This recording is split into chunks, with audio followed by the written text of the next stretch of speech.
O'zbekiston yoshlari Mateysa Prezidentning ustoz jamoat faoli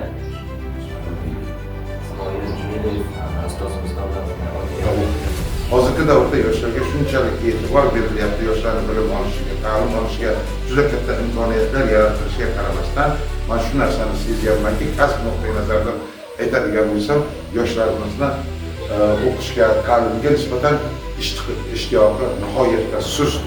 Telefonga qattiq bog'lanib qolishni o'zi ham ularning salomatligiga ta'sir qiladi, ham ularni aytaylikki, ongini shakllanishiga nihoyatda salbiy ta'sir qiladi. Mayli o'quvchilar o'zlariga e'tibor ko'rsatib, mayli qanday o'qigan, qayerda ishlayotganligi, usullarni o'qishiga baralla bemalol aytishi bu achinarli. Kundalik daftar o'quvchi, maktab, ota-ona, o'qituvchi o'rtasidagi aloqa vositasi. Asosiy sababi ma'naviyatga nisbatan moddiyatga berilib ketish. Mana shunday ta'sir ko'rsatadi. Jamiyatning kelajagini belgilovchi asosiy omil ta'lim qilib olindi. Prezidentimiz doimo ta'lim. Mana tengi hozirgi kishilar shu yoshligida o'qigan, tadqiqotlarni o'qigan kunlar, kitobdan Chayon, Oybek asarlarini, Erkin Vohidov she'rlarini, Abdullayev she'rlarini, Halima Xudoyberdiyeva she'rlarini hozir ham yoddan xohlagancha aytadilar. Hozirgi yoshlarning oldiga borib, biror bir shoirdan, avvalo shoirni o'zini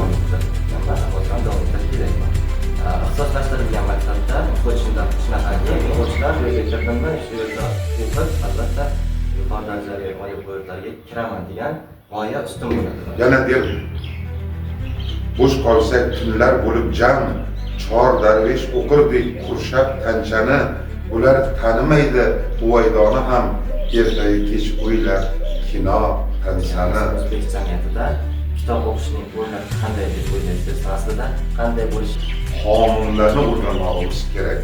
O'z huquqini bilmagan,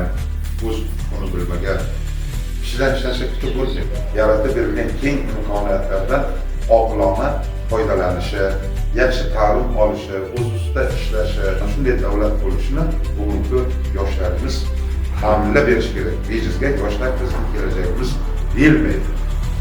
Va so'zim so'ngida barcha yoshlarımizga men quyidagi kitoblarni kechikmasdan o'qib chiqishlarini tavsiya qilaman.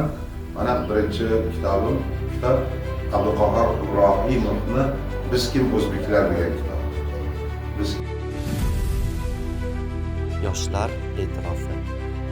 Ushbu faxriy qadrnoma aziz va hurmatli jamoat faoli Ismoil Jumilev janob Shahrisabz faol yoshlari tomonidan yuksak e'tirof bilan taqdim etiladi.